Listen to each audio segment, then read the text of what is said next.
आज के ज़माने में स्मार्टफोन हम सबकी लाइफ का एक इम्पॉर्टेंट पार्ट है। कॉल करना हो, मैसेज भेजना हो या गूगल पे कुछ सर्च करना हो, सब कुछ फ़ोन से होता है। लेकिन क्या ये सब खत्म होने वाला है? हाल ही में एक ग्लोबल टेक समिट में इलॉन मस्क ने कहा, smartphones will eventually be replaced by brain computer interfaces. मतलब फ्यूचर में फ़ोन की ज़रूरत ही नहीं पड़ेगी, बस सोचना होगा और काम हो जाएगा। न्यूरलिंक का विजन। इलॉन मस्क के हिसाब से future belongs to mind connected technology. आपका ब्रेन ही आपका नेक्स्ट डिवाइस बन जाएगा।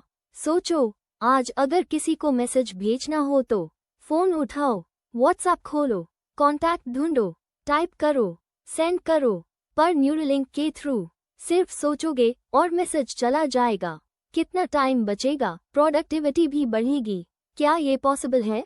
इलॉन मस्क का प्रोजेक्ट न्यूरलिंक पहला ह्यूमन ट्रायल सक्सेसफुली कर चुका है। अब वो अगले एक्सपेरिमेंट्स के लिए तैयार हैं। इस टेक्नोलॉजी के कुछ क्रेजी एडवांटेजेस भी हो सकते हैं। साइंटिस्ट्स और रिसर्चर्स अपने थॉट्स से कॉम्प्लेक्स कैलकुलेशंस कर सकते हैं। ब्लाइंड लोग देख सकते हैं विजुअल कॉर्टेक्स स्टिम्युलेशन। पैरालाइज्ड लोग कंट्रोल कर सकते हैं मशीन्स या डिवाइसेस। लर्निंग स्पीड ड्रामेटिकली बढ़ सकती है। और इलॉन मस्क ही नहीं, मार्क ज़करबर्ग भी कहते हैं कि स्मार्टफोन का एरा खत्म होने वाला है। मेटा कंपनी ने अनाउंस किया है एक नया प्रोडक्ट, ओरियन स्मार्ट ग्लासेस। ये ग्लासेस फोन को रिप्लेस करने के लिए डिजाइन किए जा रहे हैं, बिना चिप के, बिना ब्रेन सर्जरी के। 2030 तक ज़करबर्ग का मानना है कि लोग स्मार्टफोन से स्मार्ट ग्लासेस पे शिफ्ट हो जाएंगे। But is it really safe? The dark side of BCI and smart tech. जहां एक तरफ ये टेक्नोलॉजीज फ्यूचर के डोर्स खोल रही हैं, वहीं दूसरी तरफ साइबर सिक्योरिटी का थ्रेट भी बहुत बड़ा कंसर्न है। सोचो, अगर किसी ने आपके ब्रेन कनेक्टेड चिप को हैक कर लिया तो? Thought manipulation. हैकर आपके ब्रेन सिग्नल्स को रीड या मैनिपुलेट कर सकता है। Imagine someone forcing you to click yes mentally on a transaction बिना आपके जाने। Memory theft. बीसीआई से लिंक मेमोरीज या थॉट्स को एक्सट्रैक्ट किया जा सकता है, जैसे आपका पासवर्ड, एटीएम पिन या confidential thoughts. Real life threat. 2020 में इलॉन मस्क ने खुद कहा था कि Neuralink can, in theory, solve brain diseases, but if misused, it can also be dangerous. इसका मतलब good as well as evil possibilities दोनों एग्जिस्ट करती हैं। स्मार्ट ग्लासेस का भी रिस्क है। मेटा के ओरियन स्मार्ट ग्लासेस या एप्पल विजन प्रो जैसे डिवाइसेस आपके रियल टाइम एनवायरनमेंट को रिकॉर्ड करते हैं। अगर हैक्ड हो जाए तो किसी भी जगह की लाइव सर्वेलेंस अटैकर के पास जा सकती है। आप घर के अंदर हो और कोई आपकी आंखों से दुनिया देख रहा हो। Creepy, right? और सबसे बड़ा सवाल ये है, आपका माइंड, आइडेंटिटी और प्राइवेसी क्या फ्यूचर में 100% सेफ रहेगा? चलो इसका रियल लाइफ एग्जाम्पल 1 देखते हैं। Neural interface hacking simulation. MIT researchers ने 2020 में एक simulated brain computer interface hack दिखाया था, जिसमें एक अटैकर यूजर के डिसीजंस को सटली मैनिपुलेट कर सकता था। वो यूजर सोच रहा था कि वो खुद डिसाइड कर रहा है, लेकिन सिग्नल सीक्रेटली डाइवर्ट किए जा रहे थे। Real life example 2, Google glass privacy backlash 2013। जब गूगल ग्लास लॉन्च हुआ था, लोगों ने कंप्लेन किया कि स्ट्रेंजर्स बिना परमिशन के उनका फोटो या वीडियो ले रहे हैं।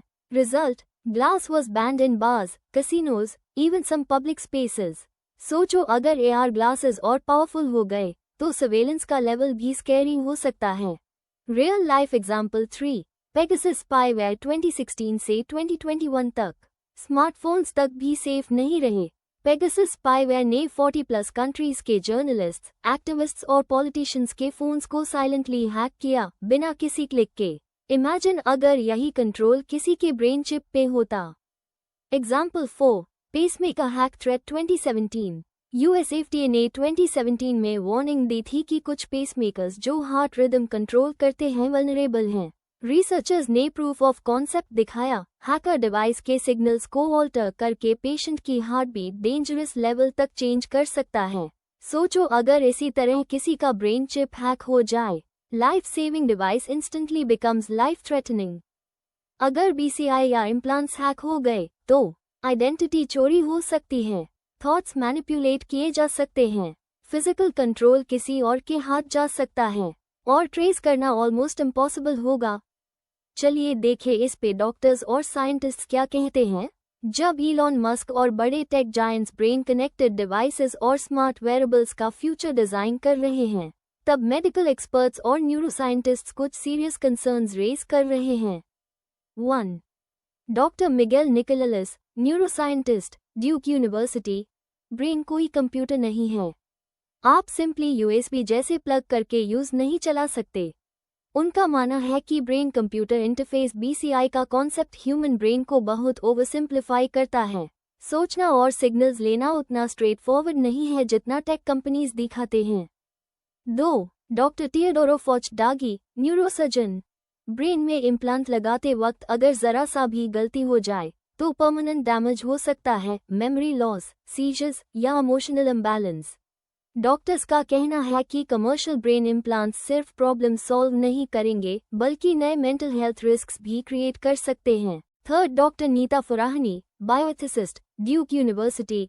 अगर आपका ब्रेन डेटा कलेक्ट हो गया तो उसका मालिक कौन है? आपके खुद के थॉट्स पे आपका कंट्रोल भी होगा या नहीं? वो न्यूरो प्राइवेसी को लेकर वार्निंग दे रही हैं, जहां कल को आपके थॉट्स भी ट्रैक, सेल या मिसयूज किए जा सकते हैं, जैसे आज सोशल मीडिया डेटा के साथ हो रहा है। 4. साइंटिफिक वार्निंग, ब्रेन फटीग और कॉग्निटिव ओवरलोड। इनिशियल रिसर्च ये दिखा रही है कि डायरेक्ट ब्रेन इंटरैक्शन से माइंड जल्दी थक जाता है।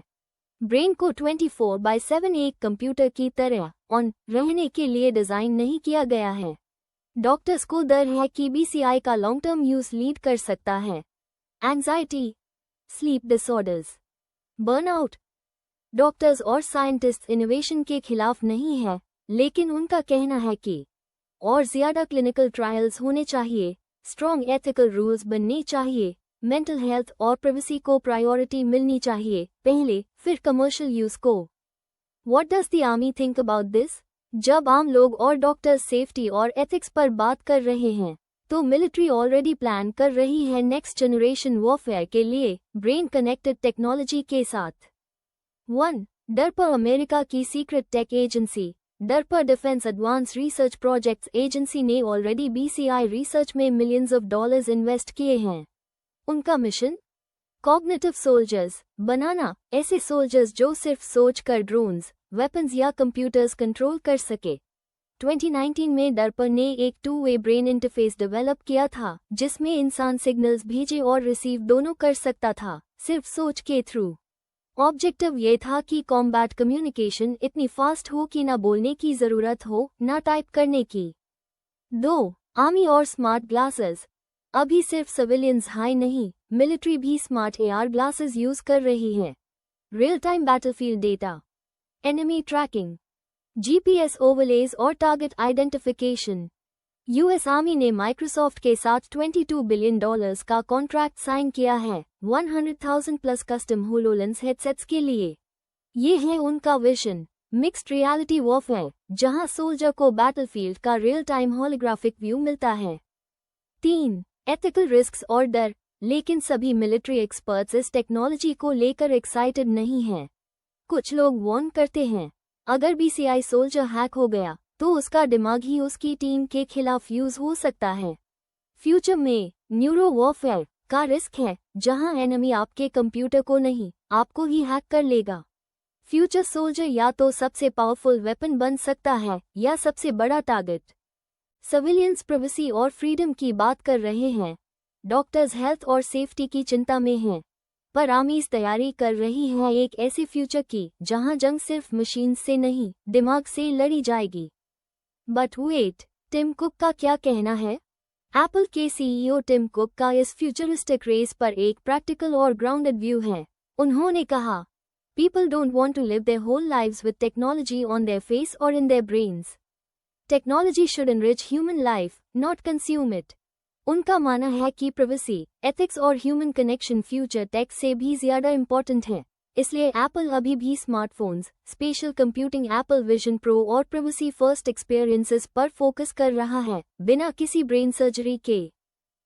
तो अब सीन कुछ ऐसा है, Elon Musk and Neuralink, future is brain powered, fast, direct but risky.